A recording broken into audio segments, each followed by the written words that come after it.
제가 신학교에 입학해서 자기소개하는 시간이었어요. 한 50대 정도 되는 남자분이었는데 굉장히 왜소한 외모를 가지고 계셨던 분이 이렇게 자기를 소개했습니다.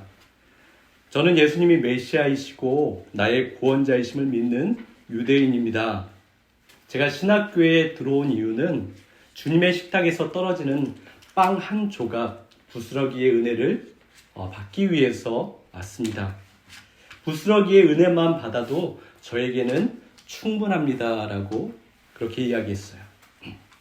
저는 어디서든지 환영받지 못하지만 여러분과 함께 주님의 식탁에서 은혜를 나누었으면 좋겠습니다 라고 그렇게 인사를 나눴어요. 그분의 겸손한 고백이 참으로 인상적이었습니다. 그리고 시간을 지나면서 그분을 가까이서 배웠는데 참으로 인격적으로도 겸손하고 믿음도 참으로 아름다웠던 분이었어요. 여러분, 우리는 은혜를 참으로 좋아합니다. 기도할 때도 은혜 달라고 기도하잖아요. 은혜 받았다고 고백하고요. 은혜로 살아간다라고 그렇게 말합니다. 그런데 우리가 진정 은혜의 의미를 잘 알고 그렇게 구하고 있을까요? 누리고 있는 은혜 받은 자의 삶을 온전히 살아내고 있습니까? 그냥 습관처럼 내가 입으로 뱉어내는 그냥 은혜의 그 수준에 머물고 있지는 않습니까? 오늘 본문을 보면 이름이 기록되어 있지 않은 가나안 여인 한 명이 등장합니다. 이 여자가 예수님과 제자들을 불러 세웠어요. 현대사회, 오늘날의 시대의 그런 시선으로 볼 때 아무런 문제가 없어 보이는 장면이죠. 그런데 그 상황과 시대 가운데서는 너무나 이상한 장면이 일어난 거예요. 특별히 유대인의 시선으로 보면 이 가나안 사람, 이방인은 경멸의 대상이었고요. 여성이라는 그 이유 때문에 이 여자는 사람들에게 아무것도 얻을 수 없다라는 것이 당연합니다. 정통 유대인들이 이렇게 기도했다고 합니다. 하나님, 저를 여자나 이방인으로 태어나지 않게 하셔서 감사합니다. 여러분, 유대인들의 시선으로 보면 이것이 너무나 이상한 장면이 되는 거예요. 본문을 보면 이 여자도 그러한 상황을 잘 알고 있었습니다. 살아가면서 한두 번 유대인들에게 그러한 경험을 한 것이 아니에요. 참으로 많이 경험했기 때문에 이 여인도 유대인들에게 그렇게 다가가는 것이 자연스럽지 않다는 것을 알고 있어요. 얼마나 그 사람들을 불쾌하게 만드는지 그 여인도 안다는 거예요. 그런데도 그녀는 갈등하지 않았습니다. 머뭇거리지 않았어요. 예수님 앞에 달려나아갔습니다. 어떻게 이 여인이 이럴 수 있었습니까? 이유가 있었어요. 이 여인은 엄마였기 때문에 그렇습니다. 딸 아이가 지금 죽어가고 있어요. 오늘 본문 22절에 보면 흉악하게 귀신 들렸다라고 그 딸아이에 대해서 설명합니다. 그럼 엄마에게는 자녀는 이성과 감정과 체면을 넘어서게 하는 그러한 대상이 되는 것이죠. 만약에 이 여인에게 이러한 문제가 없었다면 예수님 앞에 찾아갈 이유가 아무것도 없었어요. 자신을 무시하고 자신을 저주하는 사람들 앞에 아이 더러워 나도 안 갈 거야 라고 그렇게 포기하고 말았을 거예요. 그런데 이 여인은 그렇게 하지 않았습니다. 이 여인은 모든 것 다 포기하고 예수님께 무조건 달려갔습니다. 아이가 아픈 가운데 무엇이든지 그 아이를 치료하기 위해서 했었을 거예요. 얼마나 애를 태웠겠습니까? 아이가 회복될 수만 있으면, 아이가 나을 수만 있으면 모든 것을 할 수 있겠다라고 백방으로 찾아다녔을 거예요. 그러던 중에 그 여인은 예수님에 대한 소문을 들었겠지요. 그리고 예수님이면 하실 수 있다라는 소망을 갖게 되었던 거예요.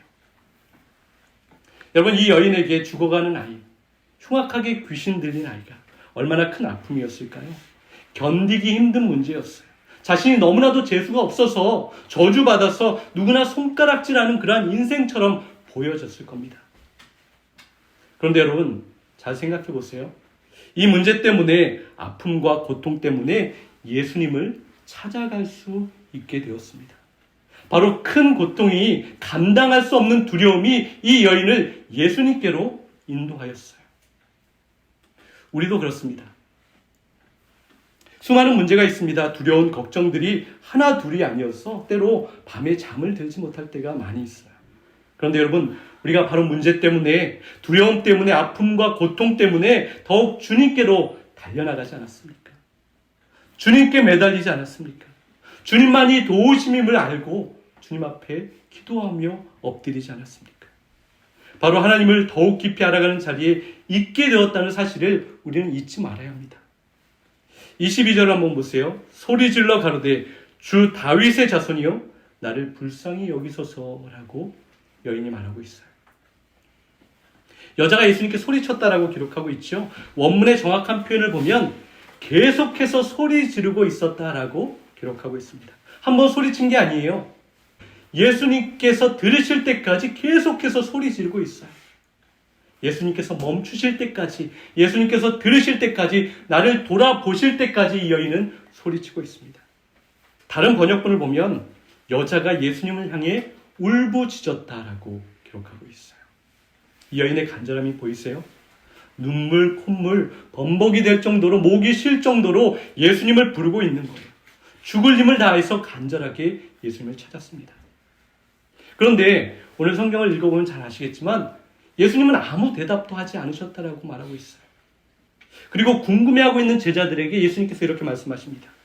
나는 이스라엘의 어린 양 외에는 다른 데로 보냄을 받지 않았다라고 예수님께서 말씀하셨어요.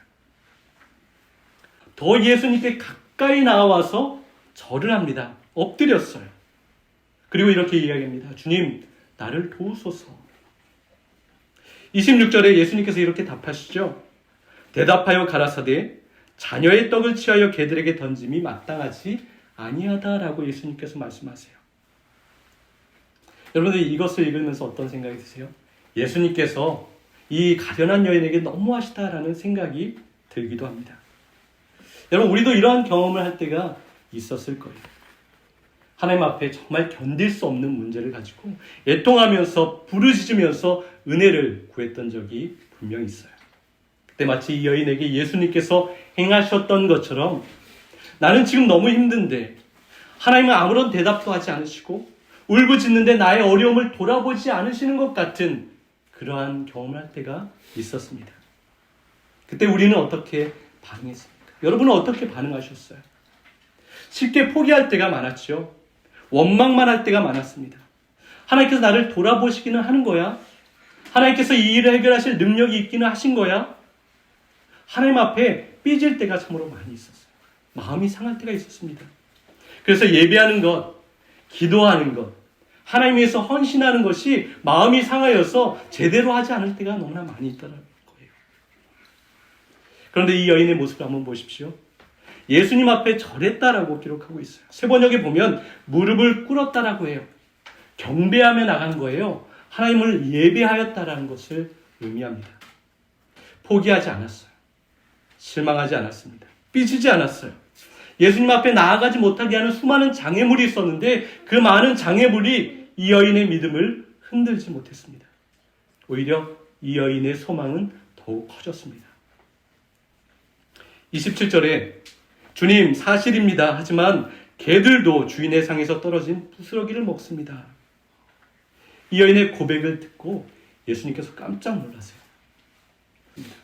28절에 이에 예수께서 대답하여 이르시되 여자여 내 믿음이 크도다 내 소원대로 되리라 하시니 그때로부터 그의 딸이 나으니라 라고 말씀합니다. 원문의 정확한 표현을 보면 이렇게 기록하고 있어요. 크도다 여자여 너의 믿음이. 이 의미가 전달되나요? 예수님께서 놀라신 거예요. 크게 놀라면서 예수님께서 기뻐하고 계십니다. 여자야 라고 부르고 있어요. 너무나 작고 아무것도 아닌 너가 이렇게 큰 믿음을 가지고 있다니 너무나 놀랍다. 너무나 기쁘다. 너의 믿음이 참 대단하다라고 예수님께서 칭찬하고 있습니다. 나를 감동시켰다. 네가 지금 마음에 품고 있는 그 소원대로 모든 것이 이루어질 거야 라고 예수님께서 응답하셨어요.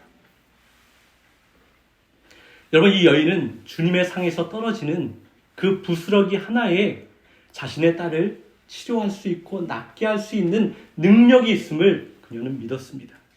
그리고 실제로 그 은혜의 부스러기 한 조각이 그 여인이 원하는 모든 것을 이루어내었어요.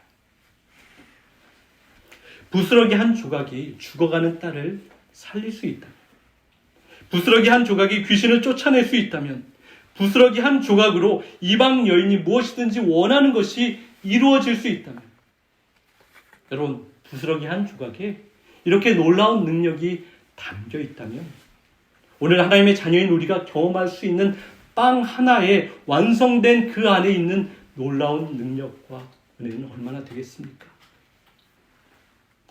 우리는 살아계신 하나님의 교회로서 부스러기보다 훨씬 많은 것을 얻을 수 있는 자라고 말씀합니다. 베드로전서 2장 9절에 보면 우리는 하나님의 택하신 백성이고 왕 같은 제사장이며 거룩한 나라며 소유된 백성이다라고 말씀하세요. 하나님께서 지금도 우리에게 생명의 빵을 주고 계십니다. 이 생명의 빵 안에 하나님의 은혜, 하나님의 능력이 우리 모든 아픔과 모든 연약함을 치료할 수 있는 능력이 있다라고 말씀하세요. 우리의 연약함을 고치십니다. 모든 고통을 사라지게 하는 능력이 있습니다. 부정적인 생각과 우울한 감정에서 벗어나게 하는 거예요. 우리를 묶고 있는 죄에서 자유케 하십니다. 하나님 우리의 기도를 듣고 계신다라고 말씀하세요. 히브리서 13장 8절에 보면 하나님은 어제나 오늘이나 영원히 동일하신 분이라고 합니다. 하나님은 예전에 하셨던 일을 지금도 하실 수 있는 분이시고요. 앞으로도 이루실 분이라고 우리에게 말씀하세요. 사도 바울은 에베소서 3장 20절에서 하나님은 우리가 구하거나 생각하는 모든 것에 더 넘치도록 능히 하실 수 있는 분이라고 자신의 믿음을 고백합니다. 여러분, 우리는 날마다 기적을 원하고 있어요. 그렇지만 하나님께서 우리에게 먼저 요구하시는 것이 있어요. 그것은 우리의 믿음을 찾고 계십니다. 우리는 이렇게 말합니다. 하나님, 기적을 보여주시면 믿겠습니다. 많은 사람들이 이렇게 요구해요. 하나님, 큰 일을 보여주시면 내가 더 헌신할게요. 더 잘할게요. 잘 믿을게요. 그렇게 이야기합니다. 그런데 하나님은 이렇게 말씀하세요. 믿어라. 그러면 너는 기적을 볼 것이다. 먼저 순종해라. 그러면 나의 큰 일을 경험하게 될 것이라고 말씀하십니다. 차이가 없어 보이지만 이 차이를 넘어가지 못하기 때문에 많은 믿음의 사람들이 하나님의 일을 경험하지 못합니다. 믿음으로 인내하지 못하는 사람이 많아요. 오늘 가나안 여인이 진리의 말씀 안에서 믿음의 부스러기를 찾을 수 있었던 것은 잘 견디었기 때문이라고 우리에게 가르쳐주고 있어요. 견디는 것, 인내하는 것, 오래 참는 것이 능력입니다. 많은 장애물이 우리를 넘어지게 하고 그것을 넘어가지 못하게 할 때가 참으로 많이 있어요. 우리의 믿음을 흔듭니다. 거기에 마음을 상하지 않고 끝까지 믿음으로 주님 앞에 무릎 꿇고 기도해야 합니다.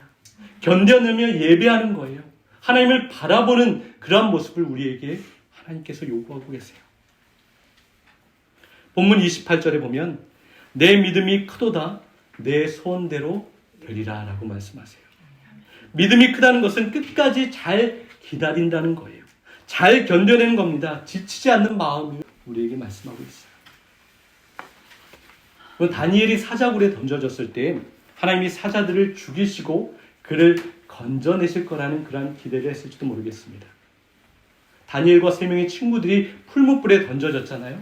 거기서도 하나님께서 기적적인 사건을 일으키실 것이라고 기대했을지 모르겠어요. 그러나 하나님은 가장 먼저 그들에게 찾으셨던 것이 있어요. 그들의 믿음이었습니다. 하나님께서 나를 지키신다는 흔들리지 않는 믿음입니다. 어떠한 위험 속에서도 안전할 수 있다는 믿음을 하나님께서는 기뻐하셨어요. 그리고 그들은 그러한 믿음을 보여주었습니다. 여러분, 하나님께서는 우리가 믿음을 갖기를 원하세요. 상황을 견뎌낼 수 있는 믿음. 물론 견뎌내는 것은 쉽지 않지요. 하지만 견디고 기다리는 것.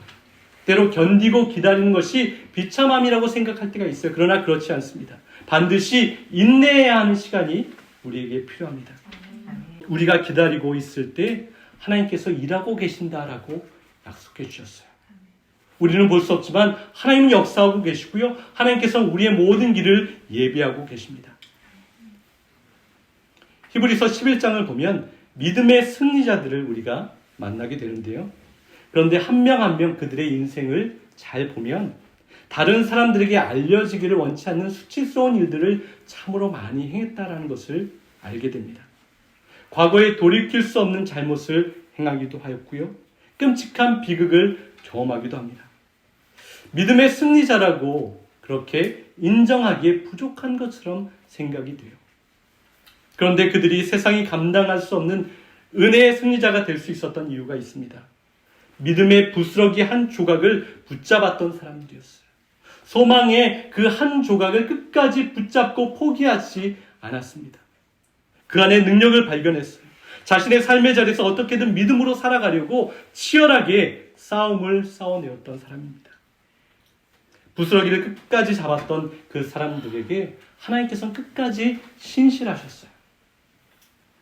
여러분, 우리도 여전히 아픔과 질병을 경험하지만 하나님께서는 우리의 치료자가 되십니다. 여러 가지 문제들을 만나지만 우리를 잘 아시는 주님께서 우리를 도와주십니다. 아브라함이 가졌던 것도 부스러기 한 조각이었어요. 하나님께서 아브라함에게 이렇게 말씀하십니다. 너는 네가 가지고 있었던 그 모든 자리에서 그 모든 것을 버리고 내가 너에게 지시할 땅으로 가라고 하나님께서 말씀하셨어요. 갈 바를 알지 못했지만 그는 떠났다라고 기록합니다. 아브라함이 어떻게 알지도 못하지만 순종할 수 있었을까요? 창세기 15장 6절에 보면 아브라함이 하나님을 믿었고 그것으로 하나님께 의롭다 하심을 얻었다라고 합니다. 믿음의 부스러기 한 조각을 붙잡았을 때 결국 아브라함의 순종을 통해서 예수님께서 이 땅에 오시게 되었어요. 여러분, 가나안 여인은 은혜의 부스러기 한 조각을 끝까지 붙잡았습니다. 주님이 나를 불쌍히 여기신다라는 것을 의심하지 않았어요. 주님, 나를 도우소서, 나를 불쌍히 여기소서라는 것은 무엇을 말하고 있습니까? 주님께서 나를 긍휼히 여기신다라는 것, 나를 불쌍히 여기시고 나를 사랑하신다라는 것을 의심하지 않는 거예요. 끝까지 믿음으로 하나님 앞에 나아가서 예배하는 모습을 살아냅니다. 사랑하심을 믿었습니다. 주님의 능력을 신뢰했어요. 여러분, 예수님을 만나면 변화가 일어나지요. 이전의 모습대로 살아갈 수 없습니다. 생각이 달라집니다. 가치관이 바뀝니다. 삶의 태도와 모습이 변해요. 사람들을 보는 시선과 그들을 대하는 자세가 당연히 바뀌게 됩니다. 은혜의 부스러기 한 조각을 받았던 사람도 변화되었다면 하나님의 자녀인 저와 여러분, 완전한 빵을 받은 우리는 날마다 변화되어진 삶을 살아내야 합니다. 마음이 사랑으로 변화되어야 합니다. 무례함이 존중함으로 바뀌어야 합니다. 판단이 이해로 바뀌어야 하는 거예요. 독한 말이 위로와 격려의 말이 되어야 합니다. 게으름이 부지런함, 높아짐이 낮아짐으로, 이기적인 마음이 이타적인 마음으로 변화되어야 합니다. 그리고 가장 먼저 하나님의 나라와 하나님의 뜻이 우선되어야 합니다. 내가 큰 은혜를 받았으니 그 은혜의 조각들을 이제 나누는 자가 되라고 하나님께서 말씀하세요. 누가복음 18장 8절에 보면 인자가 올 때의 세상에서 믿음을 보겠느냐. 주님의 탄식이 들리십니까? 믿음으로 살아가는 사람을 찾아보기가 너무나 어렵다라는 거예요. 세상 가운데 얼마나 많은 교회가 있습니까?